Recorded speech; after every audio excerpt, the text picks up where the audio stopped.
So today we are here with Toni.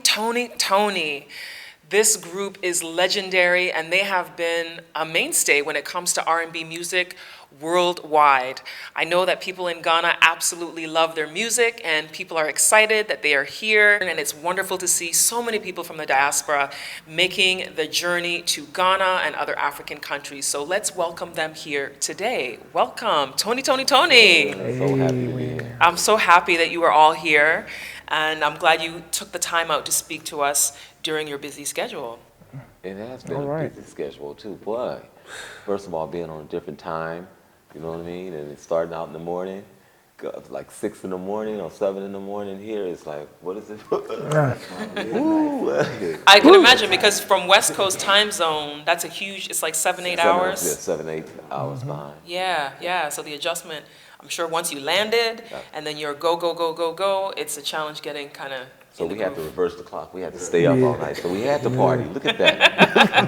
That's how it works. That's good. I hope that you had a good time. Absolutely. Oh my God. Yeah. Awesome. So I'm going to get you each to introduce yourselves, because I know that through the decades, Toni, from the original members to the members now, there have been some changes, and some people in Ghana don't know that. So if you can introduce yourselves so that everybody knows who you are, that'd be great. I'm Dwayne Patrice Wiggins, but since when I come to Ghana, I dropped that last name, you know, because we don't know who he is or what that is. So my middle name is Patrice, and I kind of like build off of that. Okay. Dwayne Patrice. Okay. I'm Dyson, the singer, and of course I am a singer. Really? Yeah. And I'm Frank Stickums, the third Toni, also a hip-hop artist. Ooh. Great. And then, of course, you also have another artist that's with you today. Introduce yourself. I'm Keidra. I'm a singer and sometimes rapper. So we're looking forward to all of you performing while you're here. Keidra will also be performing as well. It's going to be really great to hear you all together and separately as well. You're doing your own performances too, so that'll be great. So Dwayne, you are one of the original members of Toni. Maybe you can tell us the story behind how the group even got the name, because some people are like, which one is Toni? Which one is Toni? Which one is Toni? Because it's like the 3 different spellings. Were there 3 people going by Toni, or how did it come up? Right.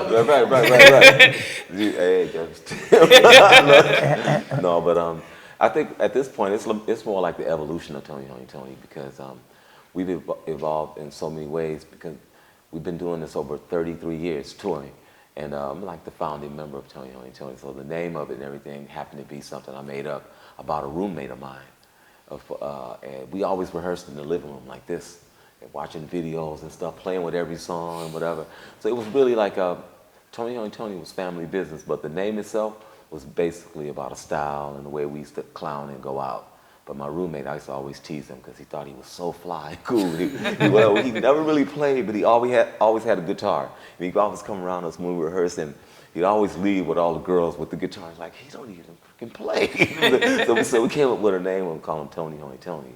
But I imagined, at that time, I imagined a person named Toni. First name Toni, middle name Toni, and last name Toni. And so that was the joke. But then we just did a couple of little weddings and stuff, because we weren't a band, it was just family biz. Right. And somebody asked us, what's the name of the group? And then the joke, I went, Toni.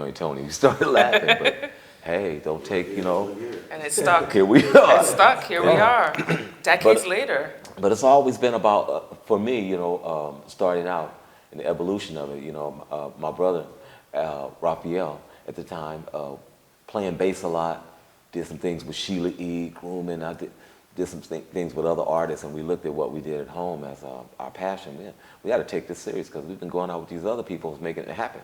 And this was in like 1985, 86, and so 87, we did it. And to me, it's always been about me setting a platform for the next generation. So it has to, Toni is that platform and that lens that can bring authentic R&B soul music to the public and to the world at this time. We've been traveling all over, and there's been a number of people that's been able to keep up with that mold that we set.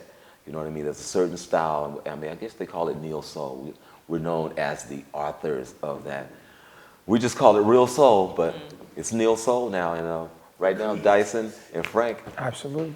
we have a production that's called Timeless, and I look at it like the Tony's music is timeless. But the movie that we're doing and we scored happens to be a movie about human trafficking, and it loosely was done in Ghana and the Virgin Islands, and that's what we're here to support and promote. Okay, so this movie you're working on, you did the musical score, you said. Yes. How did you come together to come up with this idea for the film? Are you part of the production, the filming, or was it the musical score you're focused on? I was part of the, here's where I kind of give a lot of artists. Now, everybody may not move in this direction, but I believe in investing in myself. So, a lot of times coming up, you know, nobody would hire me to score. I would always see like Stanley Clark or somebody else on a song. I want to score a movie. So I ended up investing in a movie back in 1999. Okay, what movie? It was called Me and Mrs. Jones. It features Kim Fields and then this brother named Brian White, who happens to be pretty large at this time, but at that time it just started out. And so I invested in the movie so I could score. So I just went, hey, I'll just, instead of putting a couple $100,000 in the albums, I'll buy a movie and I'll score my movie. And then, you know, the rewards are a little better. It's a lot more low key under the radar, but this is my passion. So, you know, that's what happened with it. And this movie was shot by the brother that I did that movie with. Later on, he always talked about this movie concept in 2000, 2001, and I hadn't seen him for a good time. And then we went to the Virgin Islands. His name is Ed Laborde, and he was the film commissioner there. And he said he had this film. I was like, this was 15 years ago we talked about it. They said, what's it called? It's called Timeless. I didn't know it was the movie he talked about back then, and I didn't know it was about human trafficking. So in 2018, we're coming to bringing these brothers out here to Ghana for us to start, you know, opening up some lines. Didn't know anything about the year of return or anything like that. We just happened to land here. That was 2018. 2018, and then so we started seeing all these people. Anthony Anderson hit me, hey, you over here? And I'm like, what you doing over here? Yeah. We're here for the year of return. I'm like, what's that? Michael Jai White. Got into it. We re-edited the movie. They made the fonts bigger, you know, 50 plus fonts so I could read them now. And I said, hey, I called the guy. I said, so the movie was shot a little more in Ghana. He said, yeah. I was like, I'm in Ghana. We toured the Elmina Castle. Then the story started coming to me. It's like, hold on, this movie is about, he said, that's what I've been trying to explain to you. So it's kind of like, then I really got into the movie. Then COVID happened and the world got shut down. Oh, completely. And I started watching more TV, and I hadn't watched television like this in so long because of us traveling. And I started seeing series, movie series and stuff. One that I was inspired by was one called Queen Sono. So Yes, I watched that one too. yeah. Super dope. So I started looking at my movie like, hey man, I don't want a movie, I want a series. So here we are now. I'm here to transform Timeless, the movie, into a series. Okay. From Ghana to the Virgin Islands to Atlanta. Okay, and you're going to be premiering a piece of that during Yes, I am. PANAFEST. Yeah, going to open up our production.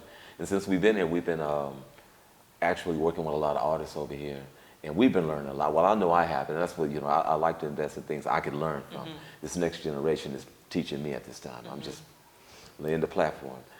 Yapano, we had the opportunity to get down with him. I got down with Chayuta. Oh, now that was a youngster, Yeah, female. I've seen her perform a couple of times. So she's going to bless the stage with it. She's not on the soundtrack, but who knows what could happen. The score of it, yeah, hey, here we go. But Yapano was definitely on the movie, and there's a song we did called Shango Oshun that I feel, you know, proud about because it's just a mashup of neo soul, Afrobeat, spiritual. It's dope. You'd have to hear it and feel it. Awesome. And you will. I'm looking forward to it. I really am. I really am. So tell me what it was like. Maybe each one of you can share your experience when you went to Cape Coast, to the slave dungeons back in 2018, 2019. Yeah. What was it like when you went there, and why is it important for African Americans or anybody of African descent from the Caribbean, from Canada, to enter those dungeons?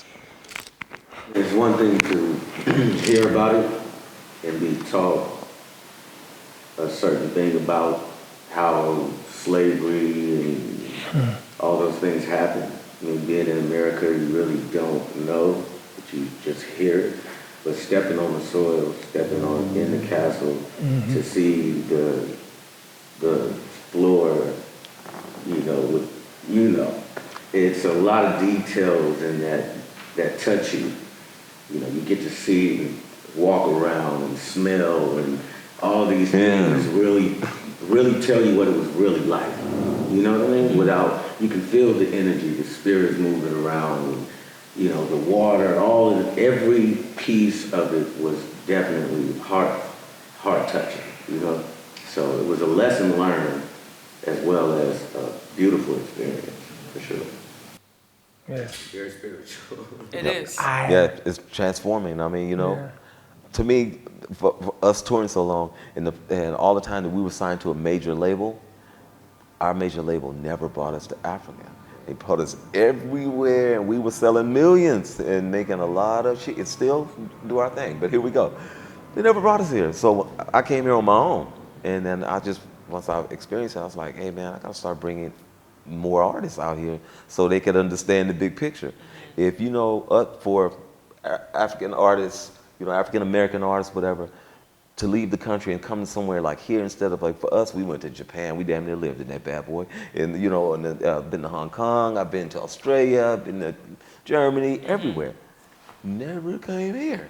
I'm like, damn, we were so close. London, France, whatever. Never came. So I made it it's my mission is to make sure I give artists opportunities to land over here. Touch here, then go back to America. Then look at how to deal with the industry. Then you'll be on a whole nother mission about who you are and what your mission should be in your music. But you're lyrically speaking and everything, The beats, it speaks for itself. The music, the rhythms over here, man, I'm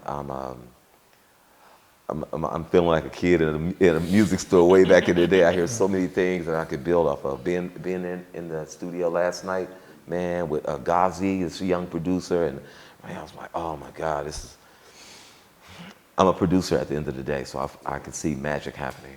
Yeah. I'm a guitarist though, so.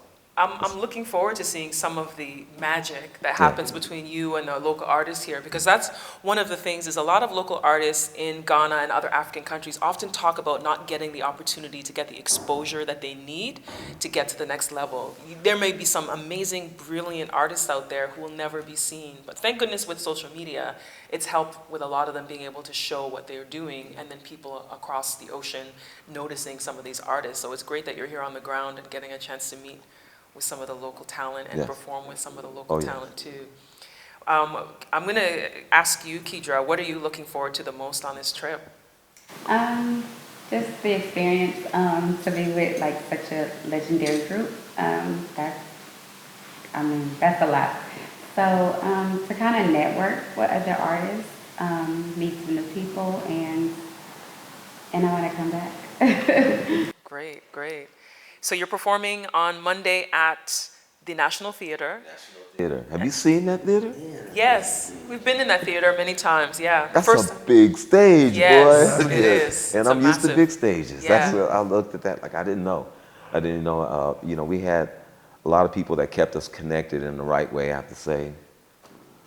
This young lady over here, come on, Cassandra, has been like a gem for us, because it's kind of hard to make things happen when you don't know the lay of the land. Yeah, so you spend a lot of time and some money trying to figure things out, bumping your head, but when you're passionate, you don't count it like that. A lot of energy. Yes. When we saw that stage, all that came to our mind was, okay, you just fly that way, I'm flying. Look at it like Oh, a ball player, how they look at the field. And this cat here likes to dance and do flips. I'll be looking like, hey man, we don't have any insurance on your ass, all right? You do a backflip like that one more time, you on your own. So were you like a break dancer back in the day? You loved doing flips and everything? He is a break dancer. Definitely was a B-boy. I'm sorry, I had to cut you off. Go ahead. We kept doing this stuff. Everywhere we went, he was feeling so good. We was like, Frank, kill it. And every time we say kill it, he would just go with it. All through Ghana, all everywhere we were going out here in Accra. At a restaurant? Just giving it to him, just enjoying the soil, my first experience was amazing. You know, the Almina Castle, Cape Coast.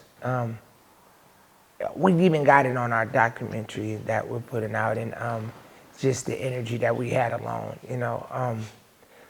It's just crazy how passionate Yeah. each one of us are about what we do. You know, and That when would you see make it from it- the stage, that's exactly what comes across. Right. You can tell we all love what we're doing. And we're from Oakland. We not lazy. You can tell all day. We not lazy, you know. We definitely And that's the are one not key lazy. element that a lot of new artists, it is. some new artists, I say a lot, some new artists lack is that real passion.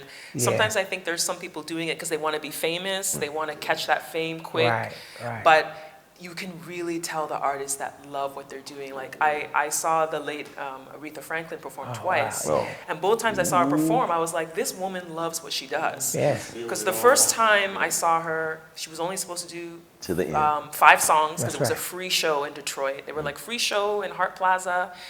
And I was like, okay, free show, she'll just do the 5 songs and leave. But she stayed on the stage for a good 2.5 hours. Yeah, see, that's Each a time reach. she was like, I can't leave, I gotta do another one. I can't leave, gotta do another one. Yeah. So the passion that's there, I'm sure that's what helps Yeah, they gotta to kick us sustain off what stage you guys are doing. Yeah. We gotta kick you off the stage? Yeah. Sometimes. Oh no! Imagine we came to that production meeting yesterday. You know, for our show, we had this whole 35, 45-minute idea of how we Idea. gonna do it, and they said, "Yo, 15 minutes." You're like, what? Right. That's But two the- Tony songs. But the great thing about us is that I mean, you know, so we're but able to. not a problem, but like I said, Yeah.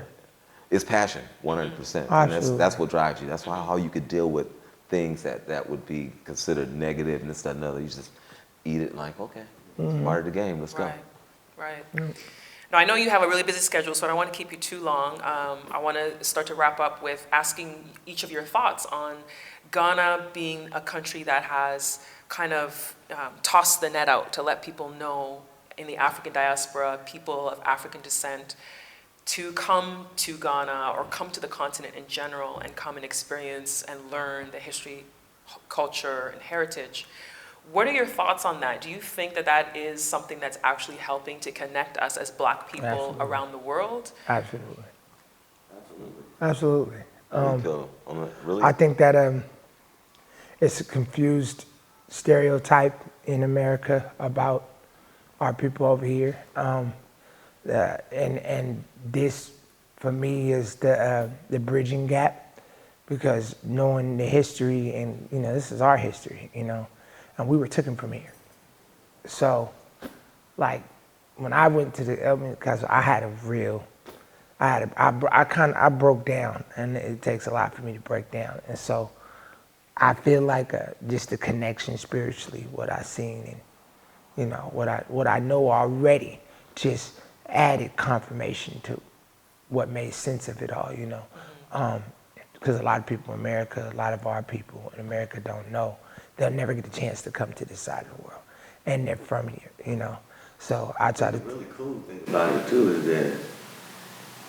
that you know, before the return, it would usually be an elder that would communicate Right, the information about Africa. right, We've been there and we stayed for a while and came back and tried to expose people verbally. But being that we're here and this is happening with the young people that can talk to each other and communicate with each other about what's going on out here, I think this is going to be an awesome thing in the future for sure. Yes. You know what I mean? The door opening was a beautiful idea. So you see how that beyond the return thing is really real with us? It's not like, you know, Yeah. it's like, all right, so where we going from here? right. Me, the next 10 years of my life, I already know I'll be over here going harder and hard. And I have to do the next 10 years of just unlearning things from America. Because now that you know, like, man, it's always been about programming you, deprogramming you, and stripping you. And I think about all the oh my God, it was programming. It's not educated. I mean, Yeah. even You know the what I kids, mean? even the kids over here, when we first came, and we went to Cape Coast, and we was at Almina Castle. Yeah. This little girl, she's like no older than about, I want to say, what was she, about 12 or 10, 11, or in that bracket. Her thinking, just how she know, like, you couldn't fleece her with nothing outside of the original culture, the soils. It's like, we know the truth over here, you know? And so that was just, it was just mind-melting to me because of how much we're programmed over there. And these kids is like, nah, this is what it really is. And they're not giving you the right information. And this is the real information. And to get that from a kid was like, See what I mean? wow. As a black man in America, you Yeah. know there's a better life out there somewhere. Right. It's Africa. Absolutely. See? Oh yeah, but You just know your mother's out there somewhere. You Right. lost. You Man. have a home. Yeah.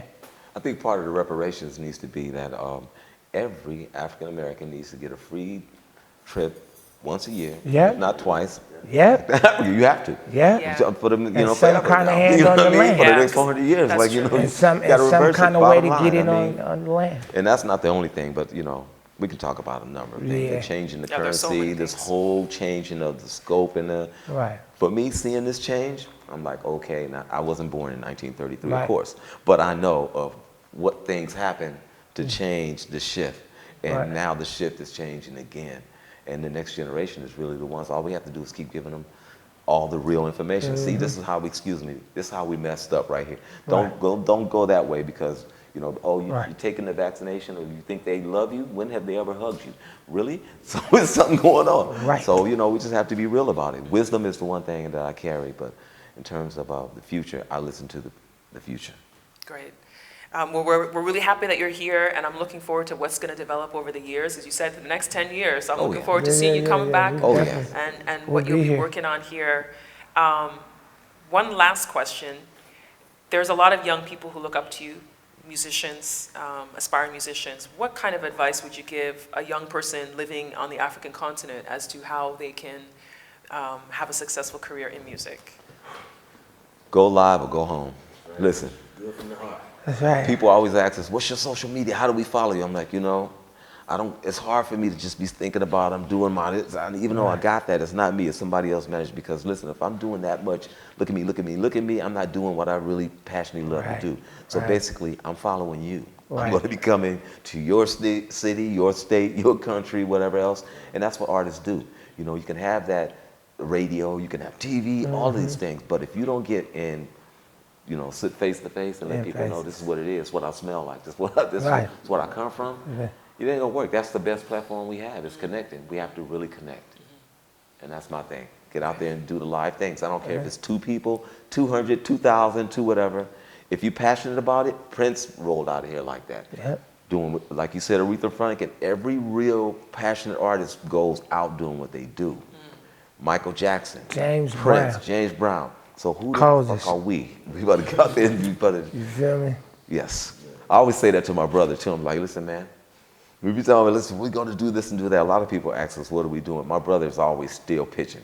He tells me certain things. He'll watch what we're doing. He say, Dwayne, switch up on that. Yeah, I like how you're doing that with them, but switch up on this. So we feed each other's energy, and sometimes we bounce together. But the point is that we always say, hey, man, nobody can be you but you.